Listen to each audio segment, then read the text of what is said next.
शेर की कहानी। एक समय की बात है, एक जंगल में एक शेर राजा बना हुआ था। वह शेर अत्यंत बलशाली और आत्मविश्वासी था। उसके जंगल में उसकी विशेष छाप थी और उसे यह अच्छा लगता था कि वह डरा डरा कर अन्य जानवरों को अपने नियंत्रण में रखता था।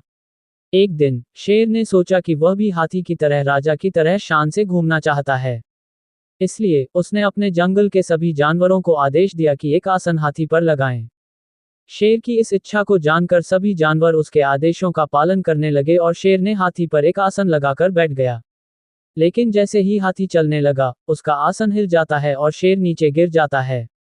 इस घटना से शेर ने सीखा कि वह अपनी स्थिति को समझने के बजाय अन्यों के पास से चुराई गई वस्तुओं को नकल करने की कोशिश कर रहा था। उसने समझा कि उसका स्वभाव ही उसकी असली ताकत है और वह अपनी स्थिति को स्वीकार करके ही सफलता प्राप्त कर सकता है। शेर की कहानी से सीख। अपनी स्वाभाविक क्षमताओं को समझें और उन पर भरोसा करें। दूसरों की प्रेरणा लेने की बजाय अपनी अनूठी पहचान को समझें। अपनी स्थिति को समझें और स्वीकार करें। इस कहानी से हमें ये सीख मिलती है कि हमें अपनी खुद की पहचान में विश्वास करना चाहिए और दूसरों के प्रेरणा लेने की बजाय अपने असली प्रकृति को समझना चाहिए। ये कहानी से निष्कर्ष निकलता है कि शेर की कहानी से हमें ये सीख मिलती है कि हमें अपनी स्थिति को समझने और स्वीकार करने की जरूरत है।